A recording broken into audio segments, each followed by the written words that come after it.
día a día con más fuerza. Admitir orgullo por mi pueblo no me da vergüenza. El decir que soy mapuche lo digo de corazón. El sufrimiento de mi pueblo es el que me da la razón para mantener en pie mi postura contra el Estado por los actos de violencia que ha ejecutado, engañándonos cómo actúa el gobierno Wicca, convirtiendo nuestra vida cada día una tormenta. Por eso en este momento reclamo forma protestante el empeño y el esfuerzo de salir siempre adelante frente a la discriminación por parte del Estado que actúa con violencia. Es lo que hace que en este momento haga un grito de resistencia. Chivo hermano, 10 veces venceremos lo que el gobierno no sabe, que en esta lucha la victoria obtendremos. Producto nuestra valentía, coraje y orgullo, producto del desprecio y odio hacia el Estado chileno, porque es tiempo de acabar con este sufrimiento. Es por mi tierra y por mi gente que hago este juramento yo.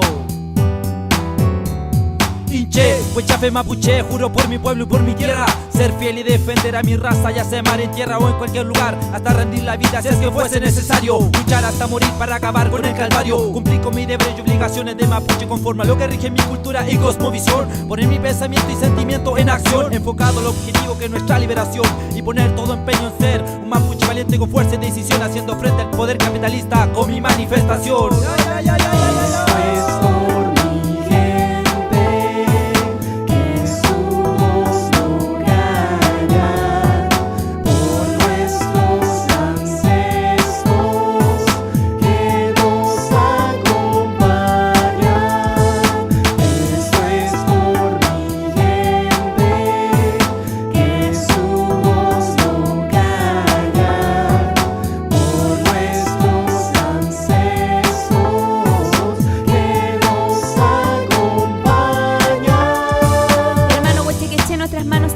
Reivindicar el sufrimiento de nuestros padres y abuelos, importantes a la voz como mapuche combatido para mantener nuestra creencia y pueblo vivo, y como un guerrero prepararse manteniendo nuestra ideología, buscando la sabiduría. Nuestros ancestros Futa Queche, quien tiene el conocimiento de nuestra historia, antes que llegara el español y empezara con la colonización, antes de que el Winca empezara con los atropellos y reducción, antes de que se crearan las grandes ciudades de cemento, antes de que el gobierno empezara con la represión y el encarcelamiento de hermanos que por defender las tierras fueron juzgados y procesados. Ancalaf, Pichón y Norín, Huenchunao, algunos de nuestros hermanos que fueron encarcelados y condenados al presidio por mantener el disgusto contra las usurpaciones por parte de empresas privadas y transnacionales, denominando los actos de defensa de nuestras tierras como hechos delictuales. Pero ¿quién es el delincuente? ¿Quién robó, mató, saqueó y empezó la masacre contra la gente mapuche? ¿Y quién fue quien dictó la ejecución de un sistemático abuso represivo por parte de organismos policiales y militares? ¿Y quién fue el que disparó una bala y no se le condenó, siendo que mató a un hermano, porque nuestro sentimiento aún sigue